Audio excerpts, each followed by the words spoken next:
Assalamualaikum warahmatullahi wabarakatuh. Salam jumpa, salam sejahtera untuk Anda semua. Salam persahabatan dari kami Ars9 Channel. Saudara-saudaraku, kembali saya menemui Anda dan kembali saya akan memberikan jawaban atas pertanyaan dari seorang sahabat melalui WhatsApp terkait dengan keramat, makam keramat Gajah Barong di daerah Tiga Raksa, Kabupaten Tangerang, Banten. Saya langsung saja bacakan situs berita online yang dikirimkan kepada saya. Ini dimuat di situs berita online bantengate.id yang ditayangkan pada 10 Desember 2022 yang lalu, jadi sudah sekitar 1 tahun yang lalu ya. Salah satu makam keramat yang populer dengan sebutan Gajah Barong di Kampung Munjul, Desa Cileles, Kecamatan Tiga Raksa, Kabupaten Tangerang, ternyata makam keramat yang bernama asli Habib Husein bin Toha bin Muhammad bin Yahya.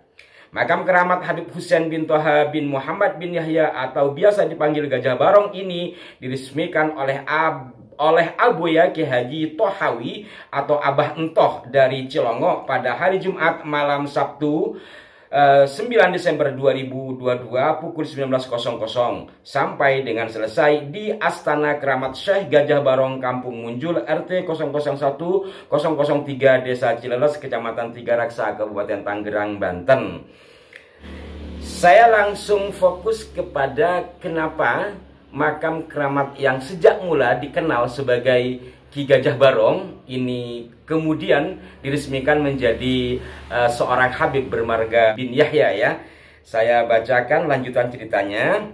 Lanjut Abah Entoh, ada 3 kesatria yang diutus untuk membangun kerajaan Tangerang atau menjadi tanda di perbatasan Banten dan penambahan kesatria dari Sultan Demak. Ada 3 kesatria yang diutus untuk membangun kerajaan Tangerang, maka dibatasi seluruh batasan-batasan jadi Tangerang, dijadikan tanda dan dijadikan ciri 3 kesatria ini, maka disebutlah Tiga Raksa. Dan dari Sultan Demak mengirim kesatria yang sangat luar biasa untuk membantu kekuatan Banten, maka dikirimlah yaitu Habib Husein bin Toha bin Muhammad bin Yahya, panglima yang sangat luar biasa untuk membentengi kekuatan Banten. Inilah yang saat ini kita ziarahi yang bergelar Syekh Gajah Barong. Gajah Barong ialah panglima perang yang sangat luar biasa. Lanjut Abah Entoh.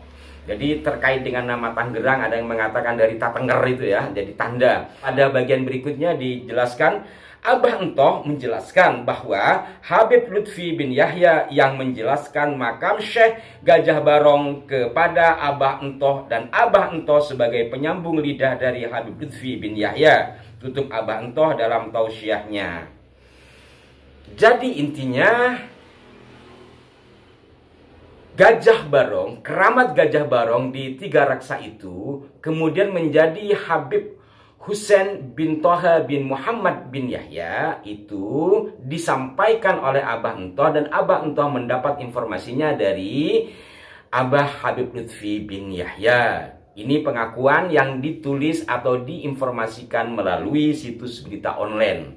Kawan yang mengirimkan link berita ini kepada saya menanyakan benar tidak seperti itu. Waduh, untuk menyatakan benar tidaknya saya bukan ahli rongseng. Setidaknya ya kita coba elaborasi dengan sejumlah sumber ya. Sejumlah sumber, interval waktu dan sebagainya. Sebelum saya mengelaborasi kepada sumber-sumber sejarah, saya menyampaikan kisah pribadi dulu. Alhamdulillah sekitar tahun 2002 ya, ketika saya menjadi wartawan di salah satu majalah supranatural di Jakarta, saya pernah liputan ke sana sama almarhum Pak Hari Rima. Kebetulan beliau memiliki rumah di daerah Tiga Raksa ya, di perumahan Bukit Cikasungka kalau tidak salah. Biasanya saya ke sana kemudian ziarah dan liputan juga. 2002 kemudian lama nggak ke sana lagi itu sudah 2010-an ya. 2012 apa, dan pernah juga syuting. Saya pernah syuting juga, syuting uga-uga sama teman-teman di Gajah Barong itu. Tapi bukan saya yang syuting, saya hanya nonton dan membantu betulin kabel lah ya.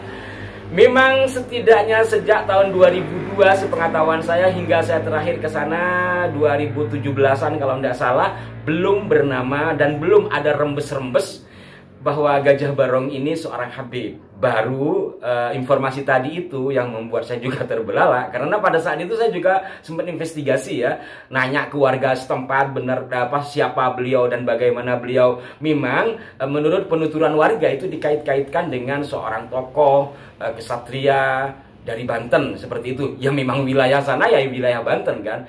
Artinya ada kaitannya menurut cerita masyarakat yang saya temui itu dengan Kesultanan Banten di masa Sultan Hasanuddin. Wallahu a'lam akan kebenarannya, yang sudah pasti bahwa makam itu dikeramatkan. Itu yang pertama dari pengalaman pribadi saya 2002 hingga 2017 lah kurang lebih terakhir saya ke sana dalam rangka kerja. Itu belum menemukan satupun orang yang mengatakan bahwa Gajah Barong adalah seorang Habib. Nah, baru kali ini. Nah, sekarang kita coba elaborasi dari fakta-fakta sejarah. Kalau dikatakan kesatria utusan dari Kesultanan Demak, kita sekarang lihat interval waktu. Kesultanan Demak ini umum diketahui berdiri di abad 16 ya. Kalau umpamanya saya baca dari buku Atlas Wali Songo, di antara catatannya umpamanya kita mulai dari Raden Patah ya. Raden Patah diperkirakan berkuasa dari 1500 hingga 1518, kemudian diganti oleh Adipati Yunus di 1518 hingga 1521, kemudian ke masa keemasan Demak itu Sultan Trenggono. Memungkinkan Sultan Trenggono kalau sampai mengirimkan kesatria dan sebagainya, yaitu 1521 hingga 1546. Setelah itu tertulis Sunan Prawoto ya. Setelah Sunan Prawoto 1546 hingga 1549, berikutnya Demak kan sudah runtuhlah kasarnya, yang kemudian bangkitlah dari Arya Penangsang 1549 hingga 1554, kurang lebih seperti itu dalam catatan yang saya baca, diantaranya dari Atlas Wali Songo.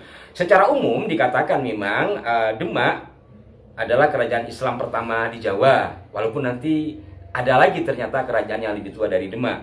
Masanya adalah abad 16, kan gitu gampangannya, 1500 hingga 1549. Ini kan dari awal abad 16 hingga jelang akhir atau pertengahan abad 16.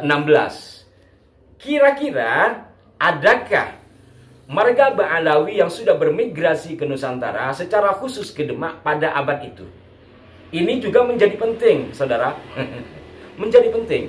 Ini nggak bercanda ya. Kenapa? Catatan resmi Van den Berg menulis, termasuk catatan yang dibuat sebelumnya oleh Inggris, kedatangan mereka ke Nusantara kapan? Ini perlu menjadi catatan bersama.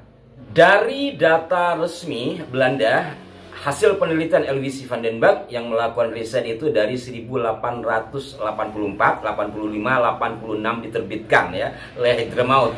Di situ dijelaskan dari hasil risetnya yang menjadi laporan kepada pemerintahan Hindia Belanda, yang kemudian disampaikan kepada Ratu Belanda akan keberadaan orang-orang Arab pada saat itu yang begitu membludak, sehingga terpilahlah kemudian yang paling banyak adalah dari Hadramaut. Yang dari Hadramaut yang banyak ini terbagi menjadi 4 golongan, seperti yang sering saya ulas. Nah, kapan mereka sampai ke Nusantara? Ini kan yang menjadi penting.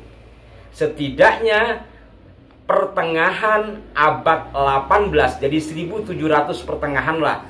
Umpamanya ditandai dengan adanya makam Luar Batang. Ramainya kedatangan imigran dari Hadramaut ini pada pertengahan abad 19, 1800 sekian.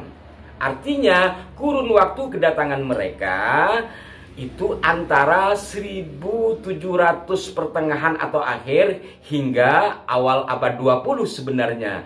Berarti kalau masa Demak itu adalah abad 16 Masehi, tentu sangat tidak memungkinkan datangnya atau keberadaan marga Ba'alawi atau Hadramaut di Nusantara sesuai dengan hasil penelitian Van den Berg. Kenapa mereka belum bisa ke Nusantara pada abad-abad sebelumnya? Tidak lepas dari persoalan transportasi. Karena Hadramaut tidak memiliki pelabuhan lah, bahkan dikatakan tidak memiliki laut. Yang dimaksud itu tidak memiliki laut yang memiliki pelabuhan kemudian dapat mengakses. Sampai sekarang kan seperti itu ya. Di zaman modern saja, saya di pantai Madura, saya mau ke Kalimantan. Madura yang mana? Madura sebelah selatan rumah saya nggak mungkin ke Kalimantan, kan seperti itu. Itu juga yang terjadi pada masa lampau, apalagi kan seperti itu. Maka mereka kemudian bisa berbondong-bondong ke Nusantara untuk mencari cincin Nabi Sulaiman. Demikian dalam tulisan Van den Berg. Itu setelah adanya pelabuhan yang umum disebut sebagai tulisan Suez.